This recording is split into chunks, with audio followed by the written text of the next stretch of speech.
पाठ गर्दा के हुन्छ वैज्ञानिक कसरी हुन्छ भन्ने बारेमा हामीले आज यो सेतो रङको वस्तु र कालो रङको वस्तु मध्ये कुनले चाहिँ बढी ताप शक्ति शोषण गर्छ भन्ने बारेमा हाम्रो आज चाहिँ वैज्ञानिक सिकाइ प्रक्रिया गर्न खोजिरहेछौँ हैन।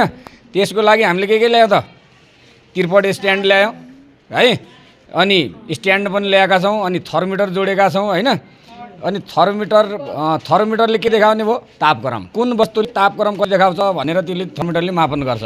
त्यसको लागि अर्को हामीले के प्रयोग गर्यौँ त यहाँ पानी प्रयोग गरेका छौँ। दुईटैमा बराबर राखेका छौँ, पानी राखेका छौँ। त्यो बराबर पानीले बराबर मात्रामा तापक्रम सोच्छ कि सोच्दैन, कुन वस्तुले बढी सोच्ने है, सेतोले बढी सोच्ने कालोले बढी सोच्ने भन्ने कुरा चाहिँ थर्मोमिटरले देखाउँछ। त्यो थर्मोमिटरले शोषण गरेको तापक्रम कति मिनेटको अन्तरमा हेर्ने भनेको छ हामीले 5 मिनेटमा है।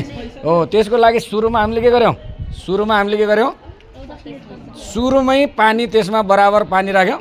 त्यसपछि के गर्यौँ हामीले तापक्रम नोट गर्यौँ। त्यो पानीको तापक्रम कति छ भनेर सुरुमा के गर्यौँ त्यसको नोट गर्यौँ।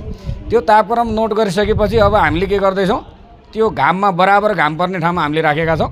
दुईटैमा बराबर घाम पर्छ। त्यो घामको किरणसँग भएको ताप शक्ति त्यो भाँडामा भित्र भएको पानीले शोषण गर्छ र त्यो तापक्रम कति सोच्यो भन्ने कुरा चाहिँ केले देखाउने भयो थर्मोमिटरले चाहिँ के गर्छ देखाउँछ। त्यसको लागि हामी वैज्ञानिक सिकाइ गर्दैछौँ र हामीले 5 मिनेटमा हामीले यसको तापक्रम नोट गर्छौँ है।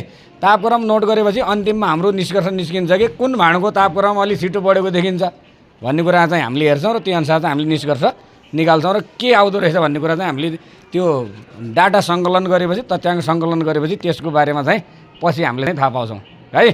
कुरो बुझ्यौ? ल कति मिनट भयो? भइसक्यो। ल कति मिनट? 27 भयो। ल 27 मिनटमा त्यो नोट गर्ने। ल तापक्रम हेर त यहाँ कति भयो तापक्रम नोट गर्ने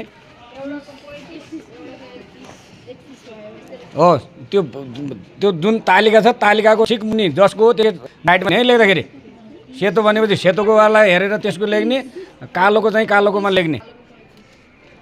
कालोको 30 भयो। अनि कति मिनटमा हेऱ्यो 27 भनेपछि 7 मिनट हेऱ्यो है हामीले। ल 7 मिनट लेखिदियो नि त 7 मिनट। अब 5 नभएर कति मिनट भयो 7 मिनट भयो। 7 मिनट भनेर नोट गर है त्यहाँ।